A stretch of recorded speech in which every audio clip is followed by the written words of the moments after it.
Yo, what is up guys, Grim here, and in today's video I'm going to take you guys through my 3.21 League starter here, and of course it's going to be Lightning Arrow Artillery Ballista 2.0. Now if you're not understanding what this build is, or you're not familiar, I'm going to link a video down below for you to go watch, as well as a big old spreadsheet which is going to give you guys a bit of a step-by-step on how to play it. We'll cover more of that in a second here. Let me give you guys a brief overview though of what the build is, what the build's about, and whether or not you might be interested in taking some ideas from it. Okay, so the build is a ballista build. First and foremost, it puts down ballistas which are artillery ballistas. Now these ballistas are going to do a ridiculous amount of damage. Mathematically, it's pretty much the best bow skill. Maybe some of the new Varlice shot and lightning arrow shenanigans and mana forged arrows can beat it out, but before those were announced, it actually was by far the best numerical league starting build for bows. It just does a ton of damage, it's very consistent, and it's a totem, so you can put it down, run away, all sorts of stuff like that. Now, you might be wondering, hang on a second, it sounds like I've played this before. Absolutely, I did. I played it last league, and it was phenomenal. It really performed quite well, you know, the works, you know, farm the mage blood, you know, do the stuff, you know, get the loot, and it did all of that just fine.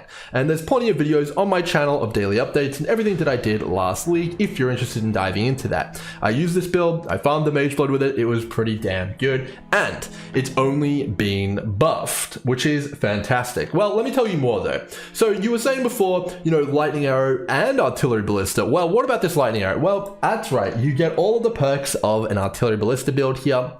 You get all of the juice, all the single target, but you also get lightning arrow to boot. And it's going to be a very, very effective clear skill, and it's only been substantially buffed in the new patch due to the fact we get +2 arrows. So overall, you get all of the clear and all the single target that you would want. But hang on a second, everyone says that bow builds are terrible at leveling, they're terrible at, you know, needing gear. Well, that hasn't actually been the case for a very long time now. When we jump into PoB, you will see that, and you will see that, you know, bows have quite a lot of damage these days if you know what you're doing. Which brings us to our disclaimer. So this is not a build guide. It might look like one, it might smell like one, you know, there might be resources which you'll find in build guides, but it's not one. This is the build that I'm playing, and if you'd like to come along for the ride and, you know, do something similar, feel free to take some advice, you know, take some inspiration, do so. But I am not putting this out as a guide. And the reason for that is I kind of YOLO it, and I kind of do all sorts of crazy random stuff on League Start when it comes to my builds. And Crucible is going to be no exception. I'm going to be messing around with some pretty loose Crucible trees, and who knows what's going to happen. So I've got some rough guidelines that I'm planning to follow, and you guys can follow along with them too. Now, if you're interested in these guidelines, they're going to be available in a Google Sheet, which I'll post down below.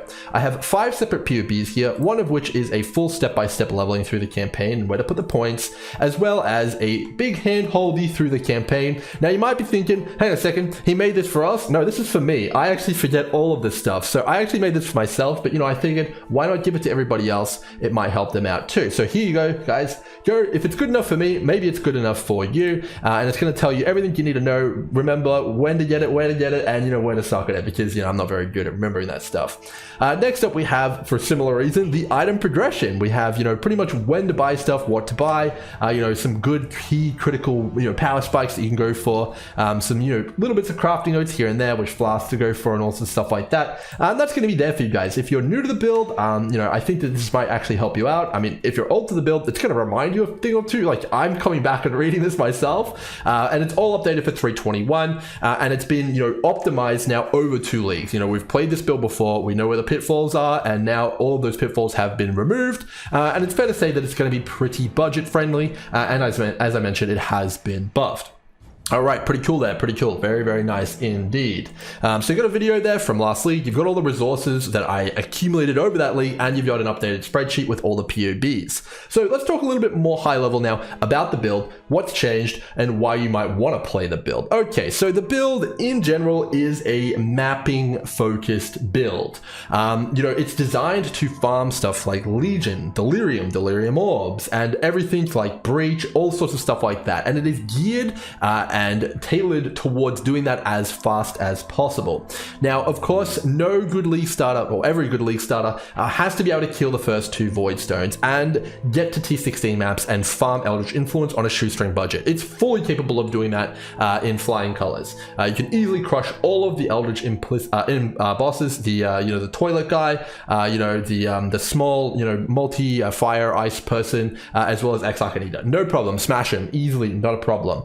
But it is not designed to go ahead and do the pinnacle bosses, Uber Elder and Maven. So you're going to want to be looking at getting a carry there. It can do them, and there is footage of people doing them on YouTube. You can go check out Firegrass's channel if you want to see that, but it is not designed for it. So I'm going to be buying my Maven and Elder carries on TFT, and it's completely fine to do so because you make so much more currency because you're so much faster than everyone else while mapping, and you kind of like make up for that. So if you want a pure mapper, something that zooms and something that is really good, this could be a pretty good place to look and take some tips from. Okay. All right, so that's enough with the disclaimers. Let's get into why you might want to play this. All right, so there's a lot of builds, a lot of League starters out there, like poison builds, ignite builds, and all sorts of stuff like that, which are some of the best, most competitive League starters out there. This is not that. It is not going to be the fastest to go and kill Uber, Elder, or Maven, or anything really, not even progression. But it is going to be one of the smoothest experience you have in terms of gearing it up. It's like a normal, nice curve. There's no spikes, there's no pitfalls. It's pretty generous in terms of how much damage you get and when, and you should never be really hurting for anything. Every gear upgrade is noticeable, but it's not needed unless you're really messing up a few of the crafts. And so overall, it's a pretty fun experience, and that's a point in its favor. It doesn't fall off, and it can pretty much scale all the way up until whatever you want. And that is the main selling point here. The main selling point is, not only is it a good mapper, but it also can turn into four of the most powerful builds in the game right now, overall. And it basically just transitions directly into them.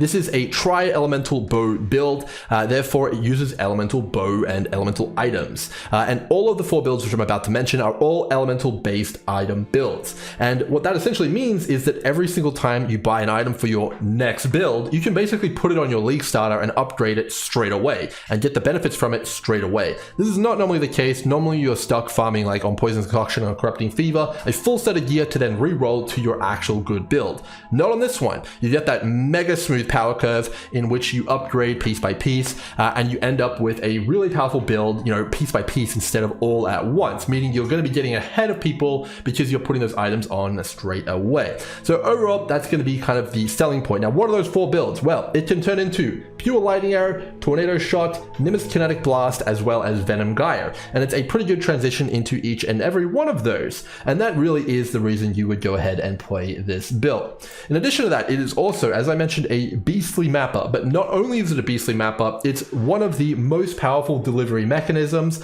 of the new overpowered juice that everyone has discovered over the past few leagues.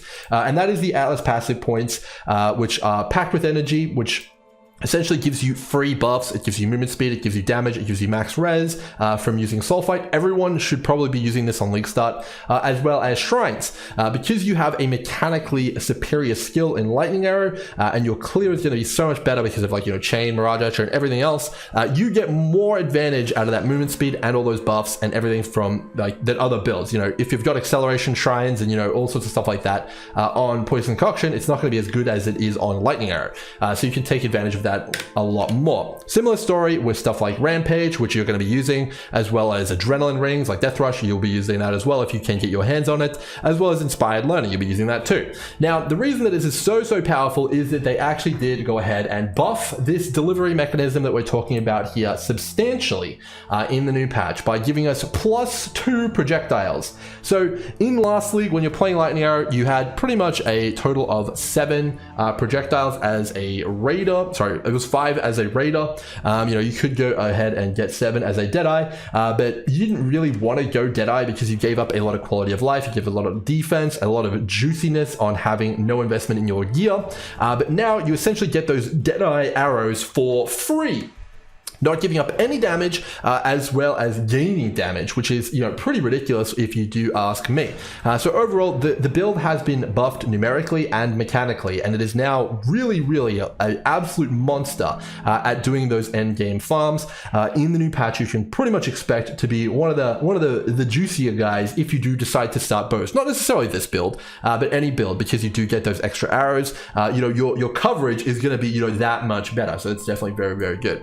In addition to that, the elemental archetype received this mastery here, which is not to be overlooked.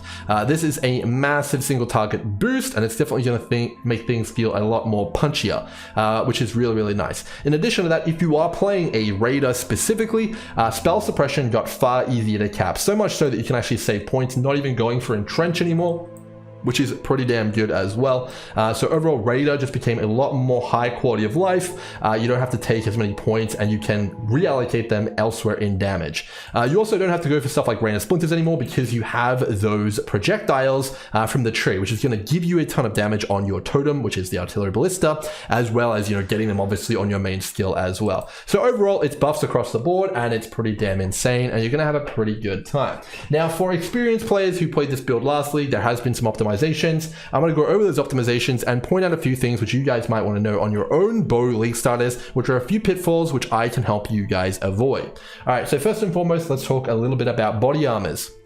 Now, I plan to use a lightning coil last week on my build, and, you know, there's a ton of other good 6-link body armors as well, you know, like Hyri's Ire or anything like that. And I'm here to tell you that you don't need it. You do not need it, and you can just use a rare chest piece, save a ton of money, use that to go ahead and buy a taming, an adrenaline ring, anything else. Just spend it on anything else, and it's going to be better for you. Or use it towards a new bow, because the chest piece, really, you do not need that 6-link. You do not need to go out and pay 8 divines for that 6-link or whatever it's going to cost in the new league. You should just reinvest that elsewhere. And the reason for that is that right after you upgrade all of your gear to that kind of like T16 level, you're going to want to go ahead and replace that pretty much immediately anyway with an Eldritch Implicit chest piece, which is going to be, you know, better than that. And you don't want to have to like mess around with the uniques, and it's just not going to be worth your time in my opinion. You can get this way earlier, and you can get it way more effectively. You don't need to go for ailment avoidance or anything like that on this. This is just here because I was testing out Deadeye.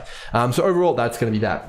Next up is the bow. All right, so the bow is something that really is the focus of your build. If you do not have a good bow, if you don't have any sort of semblance of critical strike on your bow, you're going to basically do no damage. And that is a pretty big problem, especially with the reduction in critical strike rating available on the tree. Yes, we get that back in some regards on the Crucible trees, but I don't expect we're going to be having full access to those very early on in at least that scenario. Okay, so the bow thing, the big lesson about bows. If you're playing bows, warning, listen. You need a spine bow, otherwise you're going to do 0 damage unless you have a crazy Crucible tree. In the last league, we went with an Imperial bow from the divination cards in Dunes, which is the map I'm in here right now. It is good to a certain point, but it is not going to be good in the long term. If you're trying to kill Exarch, you're trying to kill Eater, and you need that second 6-link, you know, great, fantastic. That's no problem. Grab that, you know, slap some essences on it, no problemo. But as soon as you try and get into farming 80% Delirium, Legions, you know, Breaches with juice on them, it's not going to cut it. Unfortunately, you just don't do enough damage to where it feels buttery smooth. Now, maybe the numerical changes, maybe the extra arrows, maybe that stuff helps that. But for me, lastly, the difference between using a spine bow and an Imperial bow was ridiculous. So I would much rather take a 2-mod spine bow with a critical strike roll on it, and, you know, a craft, versus a, you know, 3 elemental prefix, you know, Imperial bow.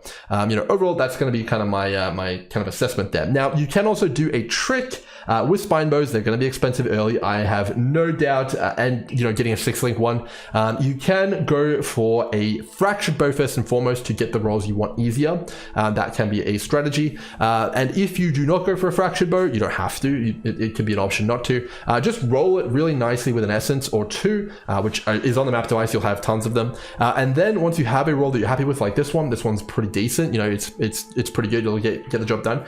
You can go ahead and corrupt it, with the Corruption Beast, which is going to be available hopefully a little bit earlier in the league. And then you can go ahead and use Tainted Fusings on it to guarantee pretty much get that 6 link a lot easier than you otherwise would be able to. And that is going to allow you to basically cheat the spine bow problem, because, you know, getting a spine bow, having the crit, you can see it's 8% there, is really, really important. If you do not have that, it's going to feel pretty bad. And overall, that is an essential piece of your bow build. Alright, so we already talked about it earlier. I would also recommend, after you kill the 2 Eldritch Pinnacle bosses, the Eater Worlds and the Exarch, you know, grab some of these clear speed focused items. You know, grab the Shadows and Dust, grab the Death Rush, grab the Inspired Learning, get the nodes on that Alice Passive Tree. The difference is ridiculous. It's night and day. It's going to make your bow build feel incredible, and it's going to make that clear feel very, very juicy. That's a lesson that I learned from last time. And if you get into doing stuff like Legions, Breaches, and all sorts of stuff like that, you can go ahead and use Gloom Shrine Sextants as well. That is very popular, and it can allow you to do stuff with your build that you should not be able to do. All right, so overall, let's bring up a POB here and talk a little bit further, you know, round things out here. So the build overall, is it going to be for everyone? No. If you're a mapping enthusiast though, maybe take some inspiration from it. It does look like a pretty good choice in terms of that, namely because you can transition straight into the Giga Blaster builds. The only thing you can't do is Lightning Strike, which is a duelist, or any of the Witch builds, which, you know, obviously are witches, but pretty much everything else is fair game, and you're going to be able to blast and go for any of the crazy bow builds that you want to, which is a big, big plus. All right, so that's pretty much going to be the introduction there to Artillery Ballista, guys. I will be streaming this live, so if you want any of the advanced tips, the Crucible stuff, all that sort of stuff like that, you can go ahead and hit me up on Twitch. You know, I'm going to be making some updates daily on this build as well. I'm going to be covering what I'm going to be doing for currency in the next video. If you want to exactly copy what I'm doing, you know, all the resources on the build are obviously going to be down in the description below. They should be updated. If you find any mistakes, let me know. Hopefully this has been a good last minute, little bit of an injection of information for you guys on bows. Until next time, cheers.